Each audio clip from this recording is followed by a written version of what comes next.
नमस्कार साथियों, स्वागत है आपका एक बार फिर से आपके अपने चैनल वेदांत लर्निंग पॉइंट पे। आज आप सभी के लिए डीएलएड सेकेंड ईयर के दूसरे प्रश्न पत्र समाज शिक्षा पाठ्यचर्या एवं बोध के एक वाक्य में उत्तर दीजिए और अति लघु उत्तरीय प्रश्न, उच्च लघु उत्तरीय प्रश्न और 2 या 3 विस्तृत उत्तरीय प्रश्न हैं। और टॉपिक बहुत ही ज़्यादा इम्पोर्टेंट है। पूरे प्रश्न अच्छे से देखिएगा। चैनल पे नए हो तो सब्सक्राइब जरूर कर लीजिएगा और प्लेलिस्ट में जाके सारे क्वेश्चंस अच्छे से देख लीजिएगा, क्योंकि शालेय संस्कृति का पेपर और आपका जेंडर मुद्दे, ये तीनों पेपर एक दूसरे से मेल खाते हुए आते हैं। इनके सारे प्रश्न कहीं ना कहीं एक दूसरे से मैच करते हैं, तो आप अच्छे से प्लेलिस्ट में ज़रूर चेक कर लीजिएगा, क्योंकि वहाँ पे सारे बुक्स के नोट्स हैं और 100% फंस जाते हैं पेपर में। तो प्लेलिस्ट एक बार ज़रूर चेक करिएगा। क्लास थोड़ी सी लंबी हो जाएगी लेकिन इम्पॉर्टेंट है। आइए शुरू करते हैं।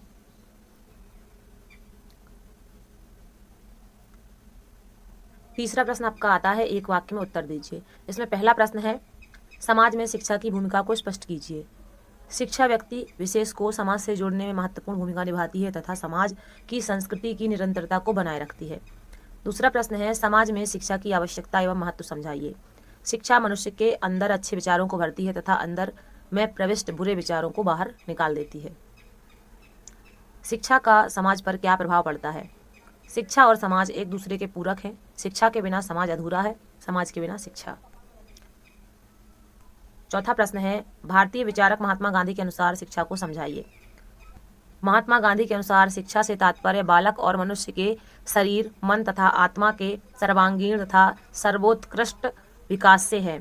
भारतीय दार्शनिक तथा विचारक स्वामी विवेकानंद ने शिक्षा को कैसे अभिव्यक्त किया है? स्वामी जी के अनुसार मनुष्य की अंतर्निहित पूर्णता को अभिव्यक्त करना ही शिक्षा है। समाज को परिभाषित कीजिए। समाज को उन मानवीय संबंधों की पूर्ण जटिलता के रूप में परिभाषित किया जा सकता है जो साधन तथा साहस संबंध द्वारा क्रिया करने से उत्पन्न होते हैं, वे चाहे वास्तविक हों अथवा प्रतीकात्मक। दर्शन और शिक्षा एक ही सिक्के के दो पहलू हैं, समझाइए।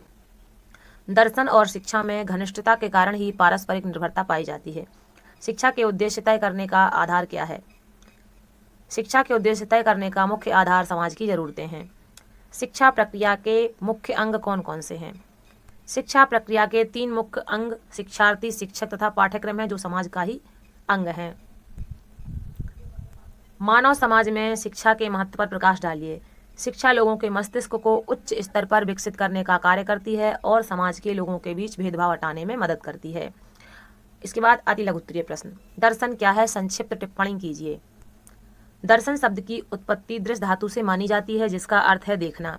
भारतीय दृष्टिकोण से दर्शन एक व्यापक शब्द है, जिसकी परिधि में तर्कशास्त्र, नीति शास्त्र, सौंदर्य शास्त्र, समाज शास्त्र और आध्यात्म विद्या सब आते हैं। दर्शन प्रकृति, व्यक्तियों और वस्तुओं तथा उनके लक्ष्यों एवं उद्देश्यों के बारे में निरंतर विचार करता है। यह ईश्वर, ब्रह्मांड और आत्मा के रहस्यों और इनके पारस्परिक संबंध पर प्रकाश डालता है। दर्शन का काम जीवन को व्यवस्थित करना तथा मार्ग प्रदर्शित करना है। दर्शन जीवन में नेतृत्व को ग्रहण कर संसार के अनेक परिवर्तनों एवं परिस्थितियों से होकर रास्ता दिखाता है। विद्यालय के कोई 4 औपचारिक कार्य लिखिए। विद्यालय के औपचारिक कार्य निम्नलिखित हैं: मानसिक शक्तियों का विकास, गतिशील तथा संतुलित मस्तिष्क का निर्माण, नागरिकता का विकास, चरित्र का विकास, व्यवसायिक तथा औद्योगिक विकास। विद्यालय के कोई 4 अनौपचारिक कार्य लिखिए। विद्यालय के 4 अनौपचारिक कार्य निम्नलिखित हैं: शारीरिक विकास, समाज भावना का विकास, संवेगात्मक विकास, नैतिक भावना का विकास। मुदलियार कमीशन से आप क्या समझते हैं? स्वतंत्र भारत के सामाजिक एवं राजनीतिक परिवर्तनों के अनुकूल माध्यमिक शिक्षा के पुनर्संगठनों की आवश्यकता अनुभव की गई थी। सन 1948 में केंद्रीय शिक्षा सलाहकार बोर्ड ने भारत सरकार के समक्ष माध्यमिक शिक्षा की जांच के लिए एक आयोग की नियुक्ति का विचार प्रस्तुत किया। इसके फलस्वरूप 23 सितंबर 1952 को डॉक्टर लक्ष्मण स्वामी मुदलियार की अध्यक्षता में माध्यमिक शाला आयोग की नियुक्ति की गई थी। इस आयोग को मुदलियार कमीशन के नाम से जाना जाता है। इसके बाद एक लघु उत्तरीय प्रश्न है, सामान्य शिक्षा तथा विद्यालयीन शिक्षा में संबंध स्पष्ट कीजिए। सामान्य शिक्षा एवं विद्यालयीन शिक्षा में संबंध। शिक्षा समाज की एक प्रक्रिया है। समाज के प्रत्येक मनुष्य के लिए इसकी आवश्यकता है। इसके अभाव में सफलतापूर्वक जीवन बिताना कठिन है, क्योंकि शिक्षा अति प्राचीन काल से मानव के सर्वांगीण विकास का एकमात्र साधन है।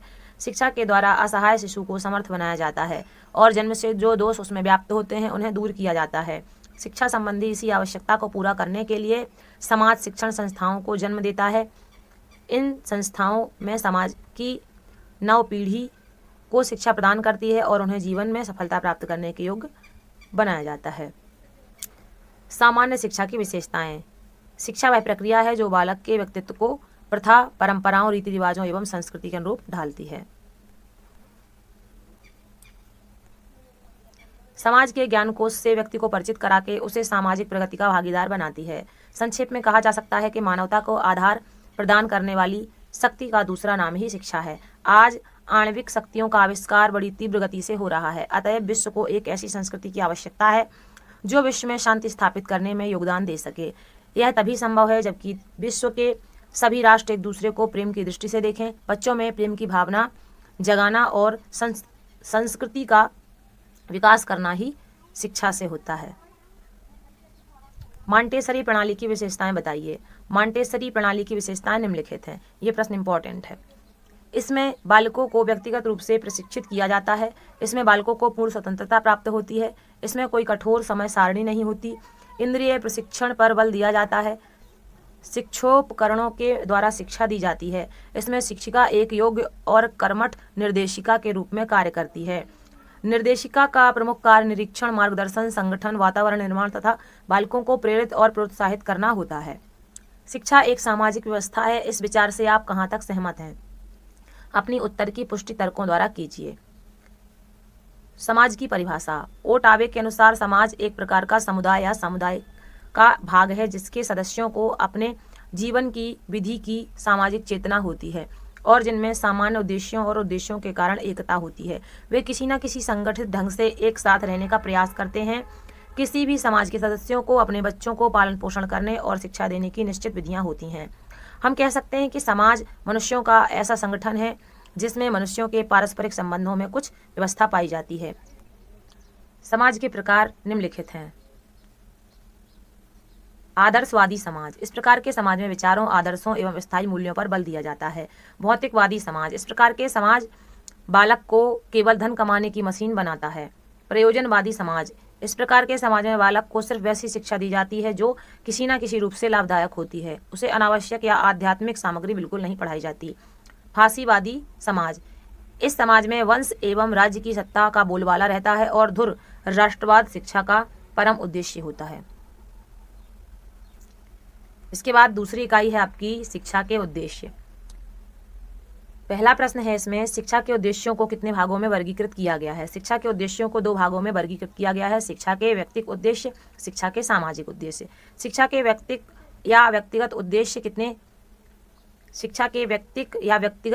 उद्देश्य कितने रूप में हैं? शिक्षा के सामाजिक उद्देश्य के रूप लिखिए। शिक्षा के सामाजिक उद्देश्य के रूप राष्ट्रवाद, समाजवाद, प्रजातांत्रिक समाजवाद है। शिक्षा की प्रक्रिया के आधारभूत स्तंभ कौन कौन से हैं? शिक्षा की प्रक्रिया के अध्यापक, छात्र, सामाजिक वातावरण 3 आधारभूत स्तंभ बनाए गए हैं। शिक्षा बहुमुखी प्रक्रिया है, समझाइए। शिक्षा मानव के एक पहलू का विकास न करके अनेक आयामों का, जैसे सामाजिक, आर्थिक, राजनीतिक, मनोवैज्ञानिक, समाज शास्त्रीय, वैज्ञानिक व प्राकृतिक आयामों का विकास करते हैं। समान अवसर से क्या अभिप्राय है? समान अवसर से अभिप्राय ऐसे वातावरण से है जिसमें व्यक्तियों को शिक्षा, रोजगार, स्वास्थ्य सुविधा आदि की प्राप्ति में ऐसी चीज़ों के आधार पर भेदभाव ना किया जाता हो जिन्हें व्यक्ति कोशिश करके भी नहीं बदल सकता। ये प्रश्न शालेय संस्कृति में भी आ सकता है आपका और जेंडर में भी पूछा जा सकता है। किशोर न्याय अधिनियम 2000 को कब संशोधित किया गया था? किशोर न्याय अधिनियम 2000 को वर्ष 2006 तथा 2010 में संशोधित किया गया। भारतीय संविधान की प्रस्तावना क्या कार्य करती है? प्रस्तावना एक संविधान के लिए एक परिचय के रूप में कार्य करती है। मूल्यों और विकास में कौन कौन अहम भूमिका निभाता है? बच्चों में मूल्यों के विकास में परिवार, समाज तथा विद्यालय की महत्वपूर्ण भूमिका होती है। समानता का अर्थ क्या है? समानता का अर्थ यह है कि समाज में किसी व्यक्ति या वर्ग, जाति, रंग, क्षेत्र, धर्म और आर्थिक स्तर पर भेदभाव की मनाही तथा सबको समान अवसर प्राप्त हो। इसके बाद इसके हैं अति लघु उत्तरीय प्रश्न। शिक्षा के उद्देश्यों के निर्धारण के प्रमुख आधार कौन कौन से हैं? शिक्षा के उद्देश्यों के निर्धारण के दो प्रमुख आधार व्यक्ति तथा समाज हैं। शिक्षा के उद्देश्य निर्धारण हेतु व्यक्तिगत आधार कौन कौन से हैं? शिक्षा के वास्तविक जीवन पर आधारित उद्देश्य निम्नलिखित हैं: जैविक आधार, दार्शनिक आधार, मनोवैज्ञानिक आधार। शिक्षा के उद्देश्य निर्धारण हेतु सामाजिक जीवन के आधारों की विवेचना कीजिए। निम्नलिखित उद्देश्य शिक्षा के सामाजिक जीवन पर आधारित हैं: समाज शास्त्रीय आधार, राजनैतिक आधार, आर्थिक आधार, वैज्ञानिक तथा प्रौद्योगिकी आधार, नैतिक आधार। अगला प्रश्न है, सामाजिकता को आधार बनाकर शिक्षा के क्या उद्देश्य हो सकते हैं? सामाजिकता या समाज को आधार बनाकर शिक्षा के निम्नांकित उद्देश्य हो सकते हैं: सामाजिक कुशलता का विकास, कुशल नागरिकता का विकास, सामाजिक गुणों का विकास, संस्कृति का संरक्षण एवं हस्तांतरण, अंतर सांस्कृतिक भावना का विकास, सामाजिक प्रगति आदि। मानव अधिकार संरक्षण अधिनियम 1993 में मानव अधिकारों को किस प्रकार निर्धारित किया गया? मानव अधिकार संरक्षण अधिनियम 1993 की धारा 2 के अनुसार मानव अधिकारों का अर्थ है संविधान के अंतर्गत गारंटित अथवा अंतर्राष्ट्रीय प्रसंविधाओं में सम्मिलित तथा भारत में न्यायालयों द्वारा परिवर्तनीय जीवन स्वतंत्रता, समानता तथा व्यक्ति की गरिमा के संबंधित अधिकार। अंतर्राष्ट्रीय प्रसंविधाओं का अर्थ है 16 दिसंबर 1966 को संयुक्त राष्ट्र महासभा द्वारा अंगीकृत सिविल एवं राजनैतिक अधिकारों संबंधी अंतर्राष्ट्रीय प्रसंविधा तथा आर्थिक, सामाजिक एवं सांस्कृतिक अधिकारों संबंधी अंतर्राष्ट्रीय प्रसंविधा। बाल अधिकार से क्या तात्पर्य है? ये भी इंपॉर्टेंट क्वेश्चन है। बाल अधिकार नाबालिगों की देखभाल और विशिष्ट सुरक्षा के रूप में बच्चों को मिलने वाले व्यक्तिगत मानव अधिकारों को कहा जाता है। बाल अधिकार सम्मेलन 1989 को परिभाषा के अनुसार कोई भी व्यक्ति जिसकी आयु 18 वर्ष से कम है जब तक कि नियम में परिभाषित वयस्कता को पहले प्राप्त नहीं किया हो, बच्चा कहलाता है। भारतीय संविधान की प्रस्तावना क्या कार्य करती है? भारतीय संविधान की प्रस्तावना एक संविधान के लिए एक परिचय के रूप में कार्य करती है। प्रस्तावना एक संविधान के लिए एक परिचय के रूप में कार्य करती है। 1976 में 42वें संविधान संशोधन अधिनियम द्वारा इसमें संशोधन किया गया था, जिसमें 3 नए शब्द समाजवादी, धर्मनिरपेक्ष और अखंडता को जोड़ा गया था। संविधान की प्रस्तावना का निर्माण भारत के एक संप्रभु समाजवादी, धर्मनिरपेक्ष और लोकतांत्रिक गणराज्य करने के लिए किया गया था। यह भारत के सभी नागरिकों के लिए न्याय, स्वतंत्रता, समानता को सुरक्षित करती है और लोगों के बीच भाईचारे को बढ़ावा देती है। अगला प्रश्न है, सामाजिक समानता से क्या आशय है? सामाजिक समानता का अर्थ समाज में बिना किसी जाति, धर्म, वंश, लिंग और रंग के समाज में किसी व्यक्ति से समान अधिकार, समान व्यवहार एवं सामाजिक अवसरों से है। समाज में यदि सभी के साथ समान व्यवहार हो रहा हो और उसे सभी सामाजिक अवसरों का लाभ मिल रहा हो तो इसे सामाजिक समानता कहते हैं। शाला प्रबंधन समिति के अधिकार एवं कर्तव्यों की व्याख्या कीजिए। विद्यालय शाला प्रबंधन समिति के अधिकार एवं कर्तव्य: विद्यालय के परिचालन व्यय मद में आय व्यय में अंतर होने पर संरक्षकों, सामान्य जनता एवं अन्य दानदाताओं के से आर्थिक सहायता दान प्राप्त करने हेतु कार्यकारिणी समिति द्वारा प्रस्तुत प्रस्ताव पर विचार विमर्श एवं निर्णय। दूसरा है, विद्यालय के विकास हेतु आवश्यक विकास राशि के इकट्ठा करने पर विचार विमर्श एवं निर्णय। कार्यकारिणी समिति द्वारा किए गए कार्यों की समीक्षा करना। भारतीय संविधान की विशेषता को स्पष्ट कीजिए। भारतीय संविधान की विशेषता: संविधान किसी भी देश का मौलिक कानून है जो सरकार के विभिन्न अंगों की रूपरेखा और मुख्य कार्य का निर्धारण करता है। साथ ही यह सरकार और देश के नागरिकों के बीच संबंध स्थापित करता है। वर्तमान में भारत का संविधान 465 अनुच्छेद जो 25 भागों और 12 अनुसूचियों में लिखित है। हालांकि संविधान की कई विशेषताएं हैं, जैसे धर्मनिरपेक्ष राज्य, संघवाद, संसदीय सरकार इत्यादि। अगला प्रश्न है, सामाजिक रूपांतरण के लिए शिक्षा का महत्व बताइए। मनुष्य एक सामाजिक प्राणी है और वह सामाजिक होना विद्यालय में सीखता है, इसलिए विद्यालय को लघु समाज कहा जाता है। अतः सामाजिक रूपांतरण में शिक्षा का अधिक महत्व है। अवसरों एवं बुनियादी जरूरतों की उपलब्धता में असमानता और समानता को समझाइए। मनुष्य की बुनियादी जरूरतें हैं रोटी, कपड़ा और मकान, लेकिन अवसरों की समानता न होने के कारण समाज में वर्गीकरण हो गया है। उच्च वर्ग अपनी बुनियादी जरूरतों के लिए निम्न और मध्यम वर्गों का लाभ उठाता है और यही वर्ग इन सब आवश्यकताओं की पूर्ति करने में स्वयं के लिए असहाय हो जाते हैं। इसके बाद है इसके लघु उत्तरीय प्रश्न। शिक्षा का अर्थ समझाते हुए इसके सामान्य उद्देश्यों की व्याख्या कीजिए। शिक्षा मानव के विकास की कुंजी है। शिक्षा जीवन पर्यंत चलने वाली अनवरत क्रिया है। बालक अपने वातावरण में प्रत्येक समय कुछ न कुछ सीखता रहता है तथा दूसरों को सिखाता रहता है। प्रत्येक व्यक्ति एक दूसरे से कुछ सीखता है। यह सीखने व सिखाने की प्रक्रिया का नाम ही शिक्षा है। किंतु इसके लिए नितांत आवश्यक है कि बच्चों को शिक्षा देने के पूर्व उसके ध्येय को निर्धारित कर लेना चाहिए। इस संबंध में वीडी भाटिया का कहना है, उद्देश्यों के ज्ञान के अभाव में शिक्षक उसे नाविक के समान है। उद्देश्यों के ज्ञान के अभाव में शिक्षक उस नाविक के समान है जो अपने लक्ष्य या मंजिल को नहीं जानता है, और बालक उस पतवार विहीन नौका के समान है जो लहरों के थपेड़े खाकर किसी किनारे पर जा लगेगी। अतएव शिक्षा एक आवश्यकता है। इसके सामान्य उद्देश्य निम्न प्रकार पाए जाते हैं। ज्ञान का उद्देश्य, शारीरिक विकास का उद्देश्य, चरित्र विकास का उद्देश्य, सांस्कृतिक विकास का उद्देश्य, आध्यात्मिक विकास का उद्देश्य, जीविकोपार्जन का उद्देश्य, संतुलित विकास का उद्देश्य, पूर्ण जीवन का उद्देश्य, नागरिकता का उद्देश्य, अनुकूलन का उद्देश्य, भावी जीवन की तैयारी का उद्देश्य, अवकाश का उद्देश्य।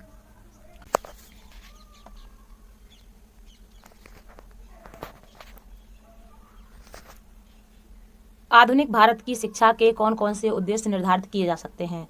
आधुनिक भारत की शिक्षा में निम्नलिखित उद्देश्य निर्धारित किए जा सकते हैं: शारीरिक विकास, मानसिक विकास, आध्यात्मिक विकास, लोकतांत्रिक नागरिकता का विकास, व्यावसायिक कुशलता की उन्नति, जीवन यापन की कला में दक्षता, नेतृत्व के गुणों का विकास, व्यक्तित्व का विकास, शिक्षा के अवसरों में समान अवसर, देश प्रेम की भावना, भावनात्मक एकता की भावना, अंतर्राष्ट्रीय सद्भावना का विकास, उत्पादकता में वृद्धि की भावना, सामाजिकता और राष्ट्रीयता की भावना, सामाजिक, नैतिक एवं आध्यात्मिक मूल्यों का विकास। इसके बाद है शिक्षा के व्यक्तिगत या व्यक्तिक उद्देश्य के पक्ष में तर्क प्रस्तुत कीजिए। व्यक्तिक उद्देश्य के पक्ष में तर्क। शिक्षा के व्यक्तिक उद्देश्यों के पक्ष में निम्नलिखित तर्क दिए जाते हैं। इस शिक्षा का उद्देश्य व्यक्ति का विकास करना होता है। इसके अंतर्गत व्यक्ति के प्राकृतिक विकास पर जोर दिया जाता है। इसके आधार पर बालक में मानवीय गुणों का विकास होता है। शिक्षा मानव द्वारा विकसित होती है, अतः वह मानव के हित में कार्य करती है। शिक्षा के द्वारा ही प्राचीन अनुभवों का लाभ वर्तमान व्यक्तियों को प्राप्त होता है। इससे मानव में स्वतंत्र चिंतन, आध्यात्मिकता की प्रवृत्तियां पनपती हैं। बालकों को स्वयं की वास्तविकता का पता चलता है। शिक्षा व्यक्ति को विकास करने के अवसर प्रदान करती है। व्यक्तिक शिक्षा में आत्मानुभूति उद्देश्य की प्राप्ति होती है। बालक में आने वाले मानसिक असंतुलन व रोगों में कमी आती है। शिक्षा व्यक्ति की स्वतंत्रता का दमन करके अनुकूल वातावरण देती है। चौथा है शिक्षा के व्यक्तिगत उद्देश्यों के पक्ष में तर्क प्रस्तुत कीजिए। व्यक्तिगत या व्यक्तिक उद्देश्यों के पक्ष में तर्क। शिक्षा के व्यक्तिक उद्देश्यों के विपक्ष में तर्क निम्नलिखित हैं। शिक्षा के व्यक्तिक उद्देश्यों को व्यक्तिवाद के दुष्परिणामों का सामना करना पड़ता है। इसे समाज का विरोधी कहा जाता है। व्यक्तिक शिक्षा सामाजिक मूल्यों की अवहेलना करती है। यह शिक्षा प्रणाली तर्क शक्ति के विकास में बाधा डालती है। व्यवहारिक जीवन में इसको व्यवहारिक रूप प्रदान करना असंभव है। शिक्षा का व्यक्तिक उद्देश्य आत्म प्रदर्शन की गलत धारणा पर आधारित है। व्यक्तिक शिक्षा का नारा व्यक्ति और समाज दोनों बराबर हैं, गलत है। शिक्षा का व्यक्तिक उद्देश्य दार्शनिक विचारों के प्रतिकूल है। इसके अंतर्गत नैतिक गुणों की अवहेलना के तत्व पाए जाते हैं। पांचवा है शिक्षा के सामाजिक उद्देश्य के पक्ष में तर्क प्रस्तुत कीजिए। सामाजिक उद्देश्य के पक्ष में तर्क। सामाजिक उद्देश्य के पक्ष में तर्क निम्नलिखित हैं। मनुष्य समाज का एक अभिन्न अंग है क्योंकि मनुष्य एक सामाजिक प्राणी है। मनुष्य के जीवन के लिए समाज अनिवार्य है क्योंकि अलग रहना असंभव है। समाज सभ्यता तथा संस्कृति को जन्म देता है तथा पोषण देता है। समाज में रहकर मनुष्य दूसरे व्यक्तियों के संपर्क में आता है। सामाजिक पर्यावरण ही मनुष्य को मनुष्य बनाता है। एक व्यक्ति अपनी प्रारंभिक शिक्षा समाज में ही प्राप्त करता है। शिक्षा का सामाजिक उद्देश्य व्यक्तिगत उद्देश्यों की अपेक्षा व्यापक है। समाज ही सभ्यता तथा संस्कृति के विकास का आधार है। समाज व्यक्ति को शांति एवं सुरक्षा का वातावरण देता है। सुखी व समृद्ध समाज देश को उत्थान की ओर ले जाता है। समाज व्यक्ति के नैतिक तथा चारित्रिक मूल्यों की स्थापना करता है। इसके बाद है शिक्षा के सामाजिक उद्देश्य के पक्ष में तर्क प्रस्तुत कीजिए। सामाजिक उद्देश्य के विपक्ष में तर्क। शिक्षा के सामाजिक उद्देश्य के विपक्ष में निम्नलिखित तर्क दिए जाते हैं। शिक्षा के सामाजिक उद्देश्य का आधार अमनोवैज्ञानिक है। यह शिक्षा में व्यक्तिगत के उद्देश्यों की अवहेलना करता है। इसके अंतर्गत शिक्षा के साधन का अनुचित प्रयोग किया जाता है। शिक्षा के सामाजिक उद्देश्य में व्यक्तिगत स्वतंत्रता का कोई स्थान नहीं है। सामाजिक उद्देश्य जिस शिक्षा का समर्थन करता है एकांगी है। सामाजिक उद्देश्य पर आधारित शिक्षा संकुचित राष्ट्रीयता का विकास करती है। यह समाज को मनुष्य से श्रेष्ठ समझता है, परंतु यह विचार गलत है। यह शिक्षा धार्मिक तथा आध्यात्मिक अनुभव को कोई महत्व नहीं देती। इसके बाद है इकाई नंबर 3, शिक्षा, राजनीति और समाज। पहला प्रश्न है इसमें, शिक्षा क्या है? शिक्षा समाज के एक पीढ़ी द्वारा अपने से निचली पीढ़ी को अपने ज्ञान का हस्तांतरण का प्रयास है। शिक्षा किन तत्वों का समावेश किया जाता है? शिक्षा में किन तत्वों का समावेश किया जाता है? शिक्षा में ज्ञान, उचित आचरण तथा तकनीकी दक्षता, शिक्षण और विद्या प्राप्ति आदि का समावेश किया जाता है। शिक्षा का सामाजिक स्वरूप समझाइए। शिक्षा के द्वारा ही मनुष्य अपने समाज के, संसार के और इस संपूर्ण ब्रह्मांड के बारे में जानकारी प्राप्त करता है। शिक्षा की राजनीतिक प्रकृति को समझाइए। शिक्षा के द्वारा ही समाज में राजनीतिक जागरूकता आती है और व्यक्ति अपने अधिकार एवं कर्तव्य से परिचित होते हैं। इसी कारण उनमें राष्ट्रीयता और अंतर्राष्ट्रीयता की भावना का विकास किया जाता है। शिक्षक की समाज में क्या भूमिका है? शिक्षक ही समाज की आधारशिला है। शिक्षक जीवन पर्यंत मार्गदर्शक की भूमिका अदा करता है और समाज को राह दिखाता है। शिक्षा समाज हेतु महत्वपूर्ण उपागम कैसे है? शिक्षा किसी भी समाज के सर्वांगीण विकास हेतु सर्वाधिक महत्वपूर्ण उपागम होती है। अंग्रेजों की शिक्षा प्रणाली को किस नाम से पुकारा जाता है? अंग्रेजों की शिक्षा प्रणाली को मैकाले की शिक्षा प्रणाली के नाम से पुकारते हैं। शिक्षा प्रक्रिया के अंगों का उल्लेख कीजिए। शिक्षा प्रक्रिया के 3 अंग क्रमशः विद्यार्थी, शिक्षक तथा पाठ्यक्रम समाज के ही अंग होते हैं। शिक्षा और समाज का क्या संबंध है? शिक्षा की प्रक्रिया जहाँ एक और वर्तमान की स्थितियों से भावी स्वरूप से प्रभावित होती है, वहीं उस समाज की संस्कृति से नियंत्रित भी होती है।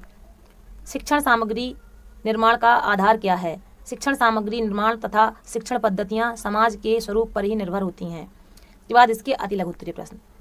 ये प्रश्न आपका 2nd पेपर, 3rd पेपर और 4th पेपर में आ सकता है। वंचित वर्ग किसे कहते हैं? वंचित वर्ग का अर्थ, वंचित वर्ग से आशय विहीन होना, रहित होना। कोई व्यक्ति जब किसी सुविधा से वंचित या रहित हो जाता है तो उस सुविधा से वंचित कहलाएगा। जब व्यक्ति अपनी किसी अनिवार्य आवश्यकता या सुविधा से वंचित हो जाता है तो उसमें असंतोष जन्म ले लेता है।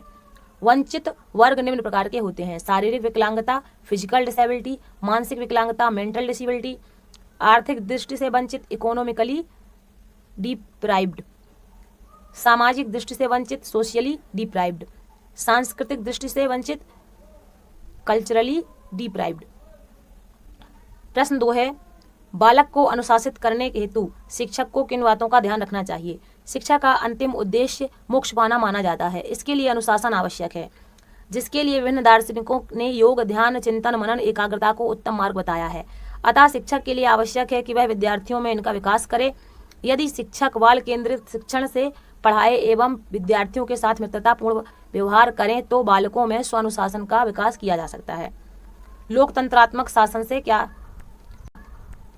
लोकतंत्रात्मक शासन में शिक्षण का क्या अर्थ है? ये भी पूछा जा सकता है। लोकतंत्रात्मक शासन में शिक्षण के निम्नलिखित रूप सामने आए हैं। शिक्षा में जाति, संप्रदाय और वर्ग। लोकतंत्र शासन में शिक्षण का क्या अर्थ है? लोकतंत्रात्मक शासन में शिक्षण का क्या अर्थ है? लोकतंत्रात्मक शासन में शिक्षण के निम्नलिखित रूप सामने आए हैं। शिक्षा में जाति, संप्रदाय और वर्ग के बंधन टूट रहे हैं। बालक के व्यक्तित्व का महत्व बढ़ रहा है। शिक्षा की ज्योति सभी व्यक्तियों तक पहुंच रही है। एक निश्चित अवधि तक निःशुल्क, अनिवार्य एवं सार्वभौमिक शिक्षा की व्यवस्था हो रही है। प्रौढ़ शिक्षा को बढ़ावा दिया जा रहा है। शैक्षिक अवसरों की समानता का सिद्धांत बल पकड़ रहा है। प्रजातांत्रिक शिक्षा में बालक को आधिकारिक स्वतंत्रता प्रदान की जाती है। पाठ्यक्रम को विस्तृत, लचीला और समाज की आवश्यकताओं के अनुकूल बनाने के प्रयत्न हो रहे हैं। अध्यापकों को स्वतंत्रता प्रदान की जा रही है। सीखने में सामाजिक तत्वों का विशेष महत्व है। धर्मनिरपेक्षता को प्रभावित करने वाले कोई 4 कारक लिखिए। धर्मनिरपेक्षता को प्रभावित करने वाले 4 कारक अग्रलिखित हैं। पहला है अंग्रेजी शासन द्वारा विकसित की गई सांप्रदायिकता। दूसरा है अंग्रेजी शासन द्वारा चलाई गई फूट डालो की नीति। तीसरा है धर्म का राजनीतिक हथियार के रूप में प्रयोग। चौथा है आर्थिक विषमताएं तथा धर्म परिवर्तन। 5वां लोकतंत्रीय शिक्षा के प्रमुख उद्देश्य लिखिए। लोकतंत्रीय शिक्षा में निम्नलिखित उद्देश्यों पर बल दिया जाता है। सम विकसित व्यक्तित्व वाले व्यक्तियों का विकास, व्यक्ति की आर्थिक संपन्नता, व्यक्ति की रुचियों का विकास, अच्छी आदतों का निर्माण, सामाजिक दृष्टिकोण का विकास, लोकतांत्रिक मूल्यों का विकास, राष्ट्रीय चेतना का विकास, नेतृत्व के गुणों का विकास, लोकतंत्रीय नागरिकता का विकास, अंतर सांस्कृतिक भावना का विकास। इसके बाद इसके लघु उत्तरीय प्रश्न हैं। प्राचीन भारत में शिक्षा का उद्देश्य बताइए। प्राचीन भारत में शिक्षा के उद्देश्य पवित्रता तथा जीवन की सद्भावना, infusion of pity and religiousness. प्राचीन भारत में प्रत्येक बालक के मस्तिष्क में पवित्रता तथा धार्मिक जीवन की भावनाओं को विकसित करना शिक्षा का प्रथम उद्देश्य था। शिक्षा आरंभ होने से पूर्व प्रत्येक बालक के उपनयन संस्कार की पूर्ति करना, उपनयन संस्कार यानी कि जनेऊ करवाना, व्रत धारण करना तथा भावनाओं को विकसित करके उसे आध्यात्मिक दृष्टि से बलवान बनाती थी। चरित्र निर्माण, कैरेक्टर फॉर्मेशन। भारत की प्राचीन शिक्षा का दूसरा उद्देश्य था बालक के नैतिक चरित्र का निर्माण करना। उस युग में भारतीय दार्शनिकों का अटल विश्वास था कि केवल लिखना पढ़ना ही शिक्षा नहीं, वरन नैतिक भावनाओं को विकसित करके चरित्र का निर्माण करना भी परम आवश्यक है। व्यक्तित्व का विकास। प्राचीन शिक्षा का तीसरा उद्देश्य था बालक में आत्मसम्मान की भावना विकसित करना। बालक के महान गुण विकसित करने के लिए आत्मविश्वास, आत्मनिर्भरता, आत्मनियंत्रण तथा विवेक एवं निर्णय आदि अनेक गुणों को पूर्णतः विकसित करना। अगला था चौथा है नागरिक एवं सामाजिक कर्तव्यों का विकास। यह चौथा उद्देश्य था नागरिक एवं सामाजिक कर्तव्यों का विकास करना। इस उद्देश्य को प्राप्त करने के लिए इस बात पर बल दिया जाता था कि मनुष्य समाजोपयोगी बने, स्वार्थी नहीं। सामाजिक कुशलता तथा सुख की उन्नति। सामाजिक कुशलता तथा सुख की उन्नति करना प्राचीन शिक्षा का पांचवा उद्देश्य था। इस उद्देश्य की प्राप्ति भावी पीढ़ी को ज्ञान की विभिन्न शाखाओं, व्यवसायों तथा उद्योगों में प्रशिक्षण देकर की जाती थी। संस्कृति का संरक्षण तथा विस्तार। राष्ट्रीय संपत्ति तथा संस्कृति का संरक्षण एवं विस्तार भारत की प्राचीन शिक्षा का छठा उद्देश्य था। भारतीय राष्ट्रीय संपत्ति तथा संस्कृति का संरक्षण एवं विस्तार भारत की प्राचीन शिक्षा का छठा महत्वपूर्ण उद्देश्य था। प्राचीन काल में हिंदुओं ने अपने विचार तथा संस्कृति के प्रचार हेतु शिक्षा को उत्तम साधन माना। प्राचीन युग की शिक्षा में भारतीय जीवन तथा बालक के शारीरिक विकास, नैतिक तथा आध्यात्मिक आदि सभी प्रकार के विकास का व्यापक दृष्टिकोण निहित था। वर्तमान भारत में शिक्षा के उद्देश्य बताइए। भारतीय संस्कृति को बराबर रखने और जनतांत्रिक समाज को सफल बनाने के लिए भारत सरकार ने विश्वविद्यालय शिक्षा आयोग, माध्यमिक शिक्षा आयोग, कोठारी आयोग की स्थापना की। इन आयोगों ने समाज तथा व्यक्ति की आवश्यकताओं को दृष्टि में रखते हुए भारतीय शिक्षा के उद्देश्यों को निर्धारित किया। विश्वविद्यालय आयोग के अनुसार शिक्षा के उद्देश्य विवेक का विस्तार करना, नए ज्ञान के लिए इच्छा जागृत करना, जीवन का अर्थ समझने के लिए प्रयत्न करना, व्यावसायिक शिक्षा की व्यवस्था करना। माध्यमिक आयोग के अनुसार शिक्षा के उद्देश्य जनतांत्रिक नागरिकता का विकास करना, कुशल जीवन यापन, कला का प्रशिक्षण लेना, व्यावसायिक कुशलता की उन्नति करना, व्यक्तित्व का विकास करना, नेतृत्व के लिए शिक्षा लेना। कोठारी आयोग के अनुसार शिक्षा के उद्देश्य उत्पादन में वृद्धि करना, सामाजिक एवं राष्ट्रीय एकता का विकास करना, जनतंत्र को सुदृढ़ बनाना, देश का आधुनिकीकरण करना, सामाजिक, आध्यात्मिक और नैतिक मूल्यों का विकास करना। ये आपका अति लघु उत्तरीय में भी पूछा जा सकता है। इसके बाद ये वाला प्रश्न आपका आ सकता है, शिक्षक के गुणों पर प्रकाश डालिए अथवा एक सफल शिक्षक के 2 सामाजिक गुण लिखिए। शिक्षक में निम्नलिखित गुणों का होना आवश्यक है। उत्तम स्वास्थ्य, शिक्षक का शारीरिक एवं मानसिक तौर पर स्वस्थ होना आवश्यक है ताकि वह उचित शिक्षण कर सके। दूसरा है बुद्धिमान विवेकशील, शिक्षण के दौरान आने वाली समस्याओं का समाधान कर सके, इस हेतु शिक्षक का बुद्धिमान एवं विवेकशील होना आवश्यक है। अध्ययन प्रेमी, शिक्षक सदैव नवीन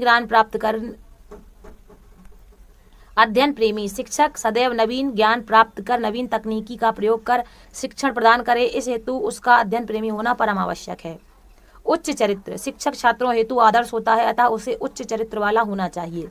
कुशल मार्गदर्शक, शिक्षक छात्रों की समस्याओं का समाधान कर सके, उन्हें उचित मार्ग प्रशस्त करा सके, इस हेतु उसे कुशल मार्गदर्शक होना आवश्यक है।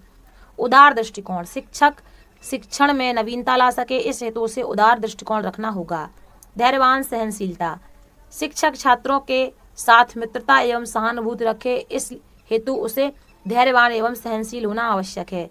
विषय का पूर्ण ज्ञान, शिक्षण प्रभावशाली हो एवं रुचिकर हो, इस हेतु शिक्षक का विषय का पूर्ण ज्ञान, शिक्षक प्रभावशाली हो एवं रुचिकर हो, इस हेतु शिक्षक को विषय का पूर्ण ज्ञान होना आवश्यक है। शिक्षक में छात्रों का सही मार्गदर्शन करने हेतु नेतृत्व के गुण का होना आवश्यक है।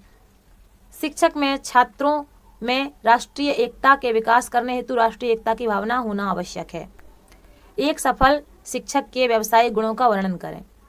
व्यावसायिक प्रशिक्षण, अध्यापक के लिए है आवश्यक है कि वह पूर्ण व्यावसायिक प्रशिक्षण प्राप्त किए हो। प्रभावशाली शिक्षण के लिए केवल विषय का ज्ञान होना ही आवश्यक नहीं है, यथा योग्य विधियों एवं कौशल का ज्ञान होना आवश्यक है।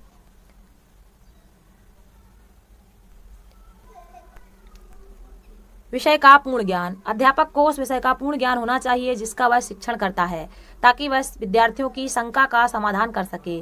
व्यवसाय के प्रति निष्ठा, अध्यापक को अपने व्यवसाय के प्रति श्रद्धा निष्ठा की भावना होनी चाहिए।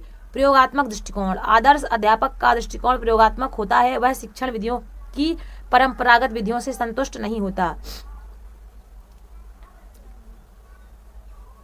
पाठ्य सहगामी क्रियाओं में रुचि, अध्यापक हेतु आवश्यक है कि वह पाठ्य सहगामी क्रियाओं में छात्रों का मार्गदर्शन करे एवं रुचि ले। शिक्षा के उद्देश्यों के प्रति जागरूक, आदर्श अध्यापक शिक्षा के यथार्थ उद्देश्यों के प्रति पूर्णतः जागरूक होता है। शिक्षकों के सेवा पूर्व प्रशिक्षण की आवश्यकता क्यों है?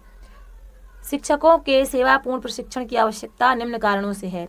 शिक्षक के गुणों का विकास हेतु सेवा पूर्व प्रशिक्षण के द्वारा शिक्षक हेतु आवश्यक गुणों के विकास में सहायता मिलती है। शिक्षण कौशलों के विकास हेतु शिक्षक में शिक्षण कौशलों, उद्देश्य निर्धारण, प्रश्नोत्तर, श्यामपट्ट, प्रस्तावना आदि के विकास हेतु उचित शिक्षण विधियों, शिक्षण सामग्री, शिक्षण तकनीकी, शिक्षण सूत्र, मूल्यांकन के चुनाव में निपुण होने हेतु बालक के मनोविज्ञान को समझकर उसके अनुसार शिक्षण करने की योग्यता के विकास हेतु शाला प्रबंधन के गुण के विकास हेतु शिक्षण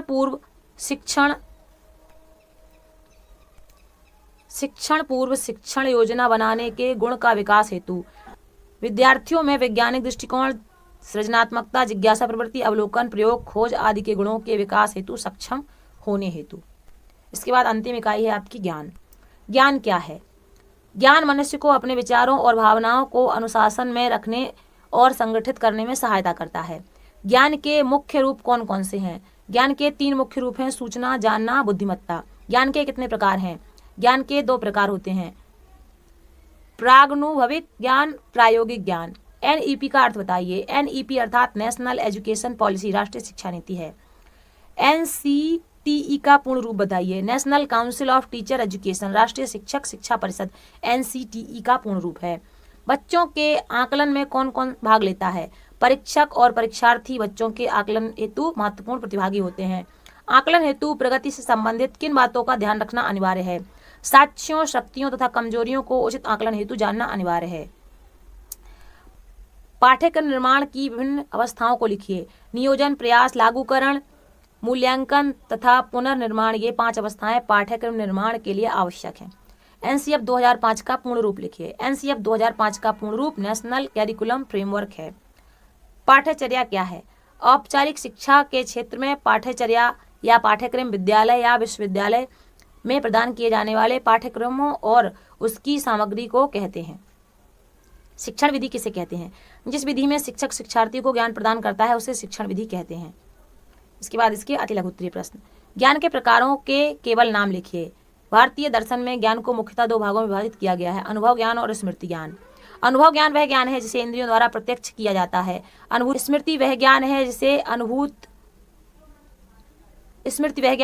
अनुभूत पदार्थ के अभाव में स्मरण द्वारा जागृत किया जाता है। ज्ञान मुख्यतः 3 प्रकार के होते हैं: कौशलात्मक ज्ञान, परिचयात्मक ज्ञान और तथ्यात्मक ज्ञान। तथ्यात्मक ज्ञान की शैक्षिक उपयोगिता लिखिए, कोई 2। अगर किसी ज्ञान में तथ्यों का समावेश हो तो वह ज्ञान तथ्यात्मक ज्ञान कहलाता है। तथ्यात्मक ज्ञान से बालकों में किसी भी विषय में तर्क विचार करने की क्षमता आ जाती है, बालक में स्वाध्याय करने की क्षमता आ जाती है, बालक किसी भी विषय पर अपने विचार प्रकट कर सकते हैं। ज्ञान मीमांसा से क्या तात्पर्य है? अंग्रेजी में एपिस्टेमोलॉजी शब्द का निर्माण 2 शब्दों से मिलकर हुआ है। इसमें प्रथम शब्द एपिस्टीम है, जिसका अर्थ है ज्ञान। द्वितीय शब्द है लॉजी, जिसका हिंदी में अर्थ है विज्ञान। अतः इससे मिलकर ज्ञान का विज्ञान शब्द का उदय हुआ है, जिसे ज्ञान मीमांसा के नाम से भी जाना जाता है। ज्ञान मीमांसा की प्रकृति का प्रत्यक्ष संबंध यथार्थता से होता है। ज्ञान मीमांसा के द्वारा ज्ञान मीमांसा के द्वारा वस्तु के उस यथार्थ रूप को जाना जाता है जिस रूप में वह है। अतः ज्ञान उस सीमा तक यथार्थ रूप होगा जिस सीमा तक वह वस्तु को उसी रूप में प्रस्तुत करता है जिस रूप में वह वस्तु जानी जाती है। प्रश्न 4, व्यवहारिक या कौशलात्मक ज्ञान से आप क्या समझते हैं? वह ज्ञान जिसमें किसी कार्य को करना शामिल रहता है कौशलात्मक ज्ञान कहलाता है। जैसे चाय बनाना, पकौड़े तलना, कपड़े धोना, लकड़ी काटना, पढ़ना, तर्क करना, सोचना आदि। इन वाक्यों में कुछ कर सकने की सामर्थ्य को करना जानने को ज्ञान के रूप में जाना जा रहा है। कौशलात्मक ज्ञान या व्यवहारिक ज्ञान की यह भी खासियत है कि यदि एक बार उन्हें करना सीख लिया जाए तो फिर उन्हें भुलाया नहीं जा सकता।